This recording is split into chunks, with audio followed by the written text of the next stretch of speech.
जय श्री राम, जय श्री राम। लक्ष्मण जी के मन में शंका बैठ गई है। ज्यों जिए हो तिन कपट कुचाली, कई सोहति रति बाजी गजाली।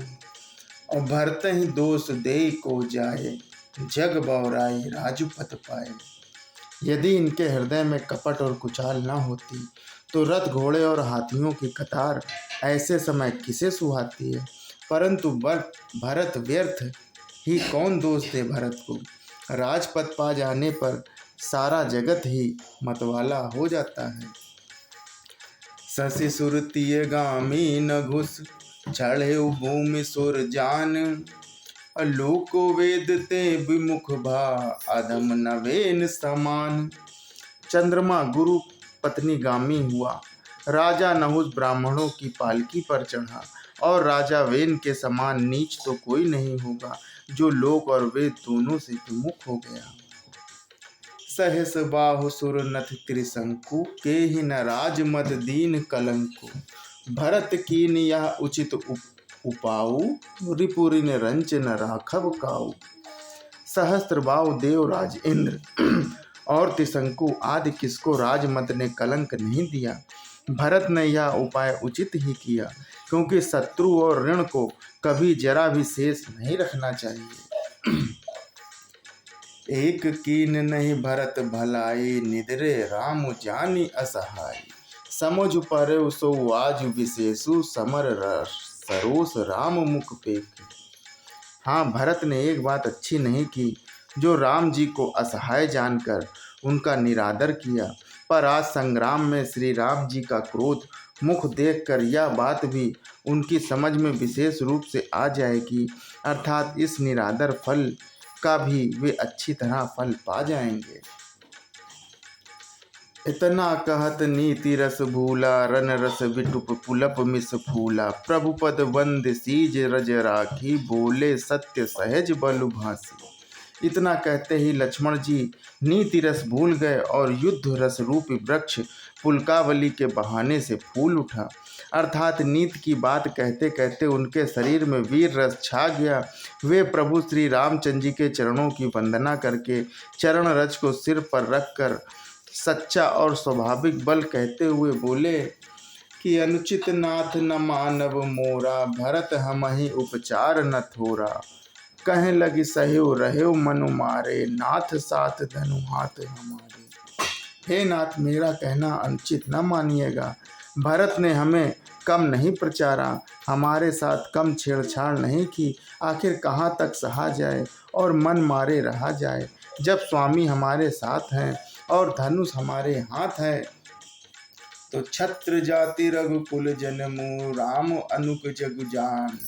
लाता हूँ मारे चढ़त सिर, नीच को धूरी समान। क्षत्रिय जाति रघुकुल में जन्म और फिर मैं श्री राम जी आपका अनुगामी सेवक हूँ, यह जगत जानता है। फिर भला कैसे सहा जाए, धूल के समान नीच कौन है, परंतु वह भी लात मारने पर सिर पर चढ़ जाती है। उठकर जोरि रजाय सुमांगा, मनहु वीर रस सोवत जागा। बांधि जटा सिर कसी कटि भाथा, साजी सरा सुन सायकु हाथा। यूं कहकर लक्ष्मण जी ने उठकर हाथ जोड़कर आज्ञा मांगी, मानो वीर रस सोते से जाग उठा हो। सिर पर जटा बांधकर कमर में तरकस कस लिया और धनुष को सज कर तथा बाण को हाथ में लेकर कहा कि आज राम सेवक जसु लेऊं, भरतहि समर सिखावन देऊं। राम निरादर का फल पाई, सोवहु समर सेज दो भाई। आज मैं श्री राम का सेवक होने का यश लूँगा और भरत को संग्राम में शिक्षा दूंगा। श्री रामचंद्र जी आपके निरादर का फल पाकर दोनों भाई यानी भरत और शत्रुघ्न रण यश सैया पर सोवेंगे। आई बना भल सकल समाजु, प्रकट करऊं रिस पाछिल आजू। जिम कर निकर दलई मृग राजू, लेई लपेटी लवा जिमि बाजू। अच्छा हुआ जो सारा समाज आकर एकत्र हो गया। आज मैं पिछला सब क्रोध प्रकट करूंगा। जैसे सिंह हाथियों के झुंड को कुचल डालता है और बाज जैसे लवे को लपेट में ले लेता है। तिरसहि भरतहि सेन समेता, सानुज निदर निपातहु खेता। जौ सहाय कर शंकरु आए, तो मारौ रन राम दोहाय। वैसे ही भरत को सेना समेत और छोटे भाई सहित तिरस्कार करके मैदान में पछाड़ूंगा। यदि शंकर जी भी आकर उनकी सहायता करें तो भी मुझे राम जी की सौगंध है, मैं उन्हें युद्ध में अवश्य छोड़ूंगा नहीं। अति सरोस माखे लखुन, लख सुन सपत प्रवान। और सभय लोक सब लोकपति, चाहत भवरि भवान।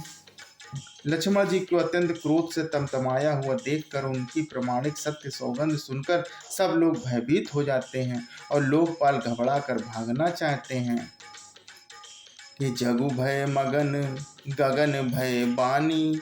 लखन बाहुबल विपुल बखानी, तात प्रताप प्रभाव तुम्हारा। को कहि सकै को जान निहारा। सारा जगत भय में डूब गया। तब लक्ष्मण जी के अपार बाहुबल की प्रशंसा करते हुए आकाशवाणी हुई कि हे तात, तुम्हारे प्रताप और प्रभाव को कौन नहीं कह सकता और कौन नहीं जान सकता।